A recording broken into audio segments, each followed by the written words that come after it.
I said, okay, you don't believe the way I believe, and Christianity is the best way to believe, so I'm going to take you, and it's going to be for your own good, honey.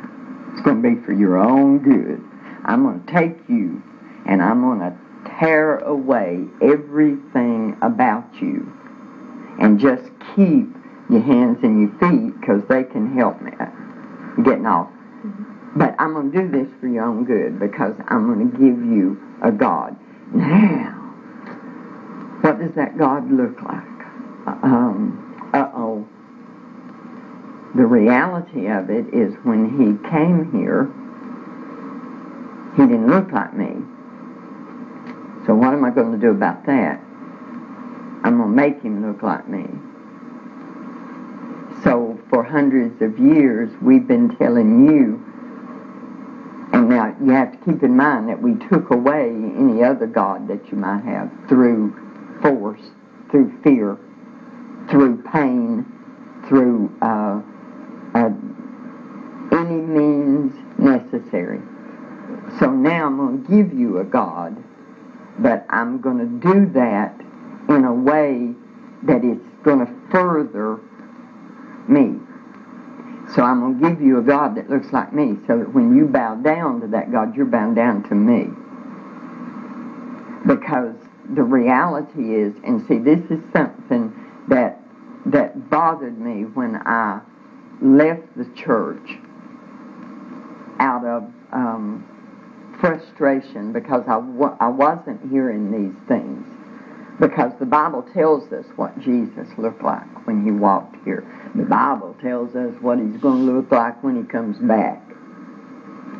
We have taken that and changed it. One of my grandchildren, when he was about 8 years old, I have a black nativity in my home that I put out at Christmas. And he had been there several times, and all of a sudden one day he brings me the baby Jesus. And he says, Mama, this is not right. And I said, what's not right? He said, this is not right, Mama. Now this is a child that every time he's with me, he gets lessons in this. My son says to the point to where he has to deprogram them when he gets them back home. This child knows where my heart is. This child, but this is not right, Mama. What's wrong? Tell me. Jesus wasn't black. Jesus was white.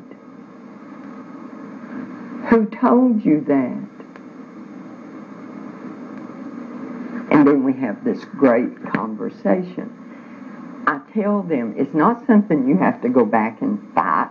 You don't have to go, because I don't want them beaten down until they're strong enough to know for what they believe, you know. But I want him to know the truth. I said, in your mind, in your heart, know. Do you remember when Jesus went to Egypt? He hid in Egypt. The people in Egypt, honey, they're not white people. How could he hide there? See, so that we've done that. We've given your people a God that looks like me, so that you don't have any qualm about bowing down to me. See, because this is the image of God. I don't know of any sin that we've committed that's greater than that one. And we did it with the Bible in our hands when we were beating your ancestors for looking at us eye to eye. And we're quoting to them from this scripture. Even if we allowed them to have their own ministers, which there wasn't many of because we didn't allow them to read. But if we said, okay, you can have your church.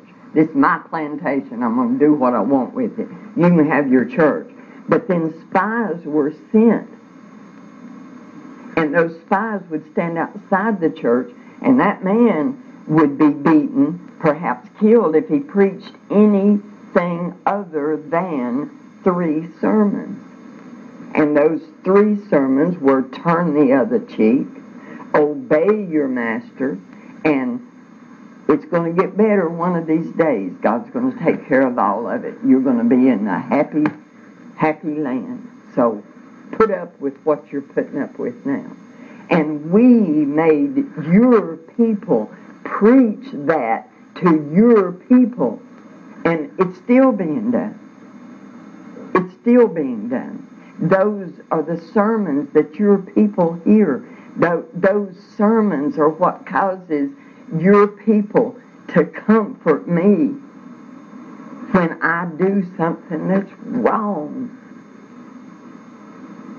We've taken Christianity in the same way the Klan has taken the Bible and pulled from it what was to our advantage and hid what was not to our advantage. Like, God's a just God, and you're going to reap what you sow. See, I tell my people, when God opens a door and allows me to speak to my people, I tell them, we are reaping what we have sown. And God has said to me to speak those words to you. To speak to you.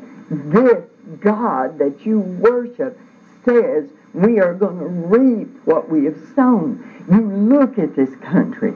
It was founded on empty words of freedom, with the reality of the near genocide of one race of people and the enslavement of another race of people, a race that was chosen because of the amount of melanin in their skin, because that meant they could not run away and be hidden without me being able to recognize.